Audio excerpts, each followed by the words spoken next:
আমরা অনেকে মনে করি ভোর রাতে আমরা যখন সাহারি খাইতে উঠি, সাহারি খাওয়ার পর আমাদের মুখে রোজার নিয়ত করা লাগে। এটা আমরা অনেকে এখনো মনে করি, নাওয়াইতু আন আসুমা গাদান, এরপরে কি মিন শাহরি রমাদান। দেখছেন সবার কড়কড়া মুখস্থ, মাশাআল্লাহ।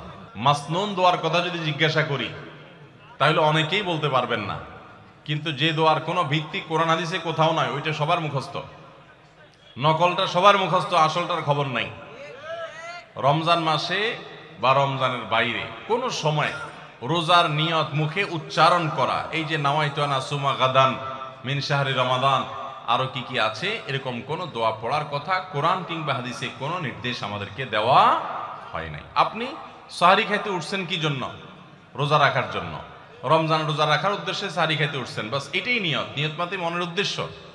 নিয়ত মানে কি? মনের উদ্দেশ্য। অতএব সে উদ্দেশ্য আছে, তাতে নিয়ত হয়ে গেছে।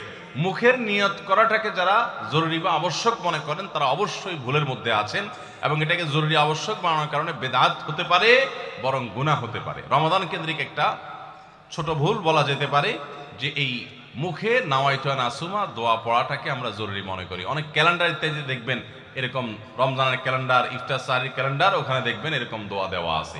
এই দোয়ার কোনো ভিত্তি কোরআন অথবা হাদিসে নাই। নকল জিনিস বোঝার একটা সহজ পদ্ধতি বলি, এই যে দোয়া আছে নাওয়াইতু আন আসুমা গাদান, এই দোয়ার শেষে হাদিসের কিতাবের নাম, বইয়ের নাম, হাদিস নম্বর, কোনো রেফারেন্স দেখবেন না। বুঝতে পেরেছেন?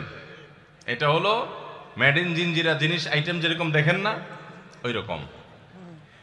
তো এই জন্য এটাকে একটা আমরা ছোট ভুল বলতে পারি রমাদান কেন্দ্রিক, যে আমরা মুখে নিয়ত করাকে অনেক আবশ্যক মনে করি। 5 নম্বর রমাদান কেন্দ্রিক আমাদের ভুল হলো, আমরা বেশিরভাগ মানুষ, শতকরা হয়তো 90%-এরও বেশি মানুষ, আমরা যারা রোজা রাখি, আমরা শুধুমাত্র পেটের রোজা করি। রোজাটা শুধু পেটের না ভাই, রোজাটা পুরো বডির, রোজাটা পুরো শরীরের, মাথা থেকে পা পর্যন্ত শরীরের প্রত্যেকটা অঙ্গের রোজা আছে। আমরা শুধু পান বা আহার থেকে, যৌনাচার থেকে বিরত থাকাটাকে রোজা মনে করি। আপনি চোখ দিয়ে মোবাইলে হারাম জিনিস দেখলেন, যেই মেয়েকে দেখা আপনার জন্য অ্যালাউড না, আপনি তার ছবি দেখলেন, ভিডিও দেখলেন, সেটা নাটকের নামে, সিনেমার নামে, কোনো ভিডিওতে, কোনো শর্ট ভিডিওতে, টিকটকে, কোনো জায়গা আপনি দেখলেন, আপনি অনলাইনে অফলাইনে দেখলেন, তাহলে আপনার চোখের রোজা নষ্ট হলো। আপনার হাতের রোজা নষ্ট হবে যদি হাত দিয়ে কোনো গুনাহের কাজ করেন। পাও দিয়ে যদি কোনো অন্যায়ের পথে যান, পায়ের রোজা নষ্ট হবে। কান দিয়ে যদি আপনি মিউজিক শুনেন, আপনি গান শুনেন মিউজিক সহ, আপনি হারাম কিছু শুনেন, গীবত শিকায়াত শুনেন, তাহলে সেক্ষেত্রে কানের রোজা নষ্ট হবে। ঠিক একইভাবে আপনি মুখ দিয়ে খারাপ কোনো কথা বললেন, কটু কোনো কথা বললেন, গালিগালাজ করলেন, কারোর সাথে ঝগড়াঝাটি করলেন, তাহলে আপনার মুখের রোজা নষ্ট হবে। পুরো শরীরের প্রত্যেকটা অঙ্গ প্রত্যঙ্গের রোজা আছে। আমাদের রোজার দুইটা দিক, একটা হলো রোজার বডি, একটা হলো রোজার স্ট্রাকচার, আর একটা রোজার ফিনিশিং। স্ট্রাকচারটা দাঁড়াবে আপনি সবে সাদিক থেকে নিয়ে, সাহারি থেকে নিয়ে ইফতারি পর্যন্ত আপনি কিছু পান করলেন না, আহার করলেন না, এবং যৌনাচার থেকে বিরত থাকলেন, বৈধ সেটা থেকেও বিরত থাকলেন, তাহলে আপনার রোজার স্ট্রাকচারটা দাঁড়িয়ে গেল।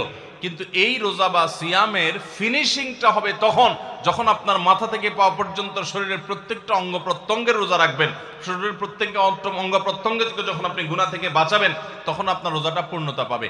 নবী করিম সাল্লাল্লাহু আলাইহি সাল্লাম বলেছেন, বুখারীর হাদিস, মাল্লাম ইয়াদা কাওলা যুরি ওয়াল আমাল বি ওয়াল জাহল ফালাইসা লিল্লাহি হাজাহ আন ইয়াদা তাআমাহু ওয়া শারাবা।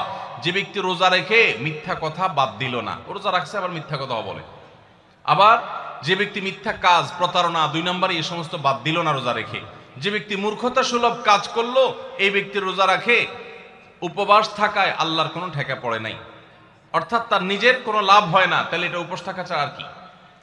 ঠিক একইভাবে নবী করিম সাল্লাল্লাহু আলাইহি সাল্লাম বলেছেন, কোনো ব্যক্তি রোজাদার অবস্থায় কেউ যদি তার সাথে বিবাদে লিপ্ত হতে আসে, ঝগড়া করতে আসে, সে বলবে ইন্নী সায়েম, তোমার কথার বহুত জবাব দেওয়ার ছিল, কিন্তু আমি রোজাদার আছি, সো আমি তোমার সাথে কথা বাড়াতে চাই না।